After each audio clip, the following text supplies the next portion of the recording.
Hello guys, അപ്പോൾ നമ്മുടെ Indian council of agriculture and research അതായത് കൃഷി വിജ്ഞാൻ കേന്ദ്രയിലേക്കുള്ള പുതിയൊരു ജോബ് നോട്ടിഫിക്കേഷന്റെ പുതിയൊരു റിക്രൂട്ട്മെന്റ് വിളിച്ചിട്ടുണ്ടായിരുന്നു. അതായത് മെയ് 2-ാം തീയതി വരെയാണ് ഈ ഒരു പോസ്റ്റിലേക്ക് അപേക്ഷിക്കാനുള്ള ലാസ്റ്റ് ഡേറ്റ്. ഈ ഒരു നോട്ടിഫിക്കേഷനെ കുറിച്ചുള്ള ഡീറ്റെയിൽഡ് വീഡിയോ നമ്മൾ മുമ്പ് തന്നെ ചെയ്തിട്ടുണ്ടായിരുന്നു. അതായത് മിനിമം 10ാം ക്ലാസ് യോഗ്യതയുള്ളവർക്ക് തൊട്ട് അപേക്ഷിക്കാൻ സാധിക്കുന്ന കേരളത്തിൽ തന്നെ ജോലി അവസരമുള്ള ഒരു സ്ഥിര ജോലിയുടെ റിക്രൂട്ട്മെന്റ് നോട്ടിഫിക്കേഷൻ ആയിരുന്നു ഇപ്പോൾ വിളിച്ചിരുന്നത്. സോ ഇന്നത്തെ ഈ ഒരു വീഡിയോയിലൂടെ ഈ ഒരു നോട്ടിഫിക്കേഷന്റെ ആപ്ലിക്കേഷൻ ഫോം എങ്ങനെയാണ് അയക്കേണ്ടത് എന്നുള്ളതിനെ കുറിച്ചുള്ള ഒരു ഡീറ്റെയിൽഡ് വീഡിയോ ആണ്. സോ ഇതുപോലുള്ള കൂടുതൽ ജോലി അവസരങ്ങൾ അറിയണമെന്നുണ്ടെങ്കിൽ ജസ്റ്റ് നമ്മുടെ ചാനലും കൂടെ ഒന്ന് ഫോളോ ചെയ്ത് വെക്കുക. സോ നമുക്കിവിടെ കാണാൻ സാധിക്കും ഈ ഒരു റിക്രൂട്ട്മെന്റിലേക്ക് വിളിച്ചിരുന്നത് 3 പോസ്റ്റുകളാണ്. അതായത് ഫസ്റ്റ് പോസ്റ്റ് എന്ന് പറയുന്നത് അസിസ്റ്റന്റ് പോസ്റ്റ് ആണ്. പേ ലെവൽ 6 ആണ് വരുന്നത്. അതായത് 35,400 രൂപയാണ് സാലറി പറയുന്നത്. അതുപോലെ തന്നെ ഏത് ഡിഗ്രി യോഗ്യതയുള്ളവർക്കും ഈ ഒരു പോസ്റ്റിനായിട്ട് അപേക്ഷിക്കാൻ സാധിക്കുന്നതാണ്. സെക്കൻഡ് പോസ്റ്റ് എന്ന് പറയുന്നത് ഡ്രൈവർ പോസ്റ്റ് ആണ്. പേ ലെവൽ വരുന്നത് 3 ആണ്.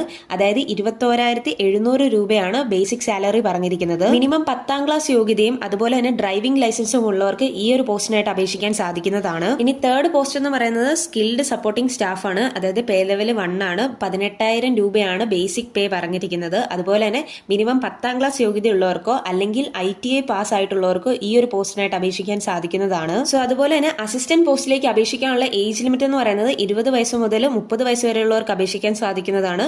ഡ്രൈവർ പോസ്റ്റിലേക്ക് 18 വയസ്സ് മുതൽ 27 വയസ്സ് വരെയും അതുപോലെ തന്നെ സ്കിൽഡ് സപ്പോർട്ടിംഗ് സ്റ്റാഫ് അതിന് 18 വയസ്സ് മുതൽ 25 വയസ്സ് വരെയുള്ളവർക്കും അപേക്ഷിക്കാൻ സാധിക്കുന്നതാണ്.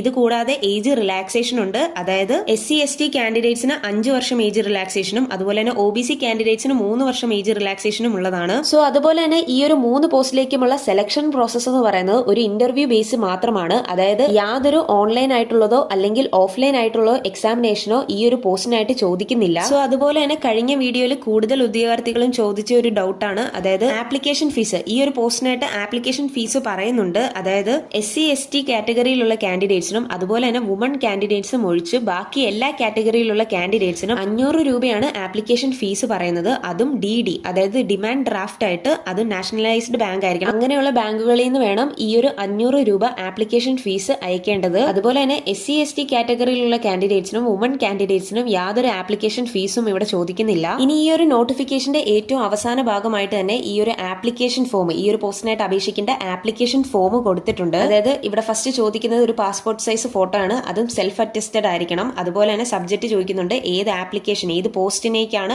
അപ്ലൈ ചെയ്യുന്നതെന്നുള്ള ഡീറ്റെയിൽസ് ഇവിടെ കൊടുക്കണം. പിന്നെ വരുന്നത് ഫുൾ നെയിം ആണ്. അതും ബ്ലോക്ക് ലെറ്റേഴ്സിൽ വേണം കൊടുക്കാൻ. പിന്നെ പെർമനന്റ് അഡ്രസ്സും അതുപോലെ തന്നെ അഡ്രസ് ഫോർ കറസ്പോണ്ടൻസും ചോദിക്കുന്നുണ്ട്. അതുപോലെ തന്നെ കോൺടാക്ട് നമ്പർ ചോദിക്കുന്നുണ്ട്, ഇമെയിൽ ID, പിന്നെ നാഷണാലിറ്റി, സ്റ്റേറ്റ് ഓഫ് ഡൊമിസിൽ ചോദിച്ചിട്ടുണ്ട്. അതുപോലെ തന്നെ മാരിറ്റൽ സ്റ്റാറ്റസ്, പിന്നെ age and date of birth അതായത് ഏജ്, ഡേ, മന്ത്, ഇയർ അങ്ങനെ വേണം ഈ ഒരു ആപ്ലിക്കേഷൻ ഫോമിനകത്ത് ഫില്ലപ്പ് ചെയ്യാൻ. അതുപോലെ തന്നെ age as on closing date അതായത് ഇയർ, മന്ത്, ഡേയ്സ് എന്നുള്ള ഫോർമാറ്റിൽ തന്നെ എഴുതണം. പിന്നെ അതുപോലെ തന്നെ ജെൻഡർ ചോദിച്ചിട്ടുണ്ട്, റിലീജിയൻ ആൻഡ് കമ്മ്യൂണിറ്റി, പിന്നെ കാറ്റഗറി അതായത് SC/ST OBC അങ്ങനെ ഏതെങ്കിലും കാറ്റഗറി ഉണ്ടെങ്കിൽ അറ്റാച്ച് ആയിട്ട് പ്രൂഫ് നമ്മൾ വെക്കണം. സോ അതുപോലെ തന്നെ അടുത്തതായിട്ട് ചോദിക്കുന്നത് എഡ്യൂക്കേഷണൽ ക്വാളിഫിക്കേഷൻ അല്ലെങ്കിൽ ടെക്നിക്കൽ ക്വാളിഫിക്കേഷൻ ആണ് ചോദിക്കുന്നത്. അതായത് name of examination, university, subjects, പിന്നെ ഗ്രേഡ്, പെർസെന്റേജ് ചോദിക്കുന്നുണ്ട്. അതുപോലെ തന്നെ ഇയർ ഓഫ് പാസിംഗ്, പിന്നെ സബ്ജക്ട് ഓഫ് സ്പെഷ്യലൈസേഷനും ചോദിക്കുന്നുണ്ട്. അതുപോലെ തന്നെ വർക്ക് എക്സ്പീരിയൻസിനെ കുറിച്ച് ചോദിക്കുന്നുണ്ട്. എക്സ്പീരിയൻസ് ഉണ്ടെങ്കിൽ ആ ഒരു കോളം ഫില്ല് ചെയ്യുക. സോ അതുപോലെ തന്നെ DD നമ്പർ അതായത് നേരത്തെ പറഞ്ഞ പോലെ തന്നെ ആപ്ലിക്കേഷൻ ഫീസ് അടയ്ക്കേണ്ട കാൻഡിഡേറ്റ്സ് ആ ഒരു ഡിമാൻഡ് ഡ്രാഫ്റ്റിന്റെ നമ്പറും അതുപോലെ തന്നെ ബാങ്ക്, ആ ഡേറ്റ് അതെല്ലാം ഇവിടെ ഫില്ലപ്പ് ചെയ്യണം. പിന്നെ അതുപോലെ തന്നെ ഇവിടെ ഒരു ഡിക്ലറേഷൻ ചോദിക്കുന്നുണ്ട്, ഡേറ്റ്, പ്ലേസ്, പിന്നെ സിഗ്നേച്ചറും ചോദിക്കുന്നുണ്ട്.